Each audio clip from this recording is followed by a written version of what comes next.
Psixoloq olaraq bu məsələyə belə bir açıqlama verə bilərəm ki, ailələrin çox uşaq istəməməsinə səbəb yalnız maddiyyat və zaman deyil. Burada təbii ki, psixoloji faktorlardan gözdən qaçırmamalıyıq. Birincisi, müasir dövrdə insanların fərd olaraq inkişafına önəm verilir. Bundan əlavə, öz şəxsi həyatlarını qurmaq, özlərini inkişaf etdirmək kimi də istəklər ortaya çıxmış olur. Təbii ki, bu istəklər insanın təbii ehtiyaclarıdır. Bunları ödəmək, onların qarşılığını da vermək də insana xas olan bir seçimdir. Çünki hər bir insan reallaşmaq və cəmiyyətdə müəyyən bir mövqeyə sahib olmaq istəyir.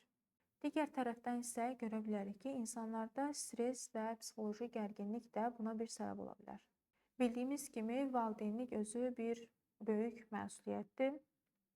Övlad böyütmək, onun bütün ehtiyaclarını qarşılamaq, bundan əlavə öz ehtiyaclarını da qarşılamaq kimi bir vacibiyyətin öndə olması artıq az uşaq istəməyə də gətirib çıxarda bilir. Diqqət etsək görərik ki, hazırda uşaqların ehtiyacları artıb. Bundan əlavə maddi cəhətdən də yüksək bir gəlirə ehtiyac var ki, uşaqlarının hər hansısa bir yemək, geyim, bez, əyləncə, istirahət kimi və digər ehtiyaclarını qarşılaya bilsin valideynlər.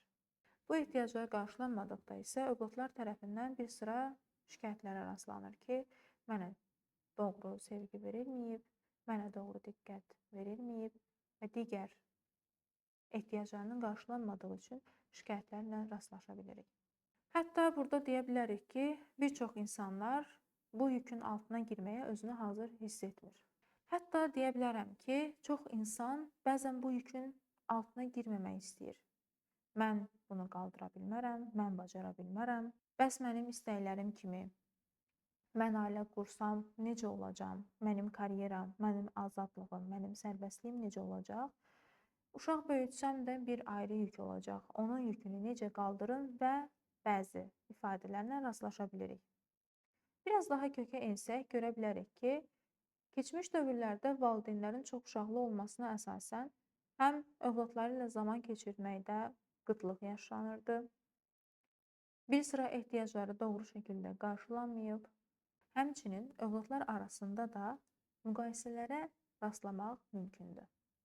Və bunu ümumiləşdirsək deyə bilərik ki, hazırda bəzi insanlar, yəni gənc nəsil insanları daha çox əvvəlki nəsillərə nisbətən baxaraq sanki indiki dövrləri üçün bir dərs çıxardıblar. Bu dərsə əsasən də az uşaq sahibi olmaq və yaxud da heç ümumiyyətlə uşaq sahibi olmamaq kimi seçimlərə üst tuta bilərlər. Həmçinin burada cəmiyyətin gözləntilərinin də dəyişdiyini görmək mümkündür. Görə bilərik ki, keçmiş dövrlərdə daha çox uşaqlı ailələr aktual idisə, hal-hazırda bu az uşaqlı ailələrlə dəyişmiş olur. Və cəmiyyət də həmin sosial normalara uymaq üçün bir-birlərinin ardınca bu düşüncələrə uyaraq həmin seçimləri davam etdirirlər. Buradan belə bir sual ortaya çıxır. Bəs bu tendensiya sonlanacaqmı? Təbii ki, bunu zamana buraxıb görmək daha məqsəd uyğundur.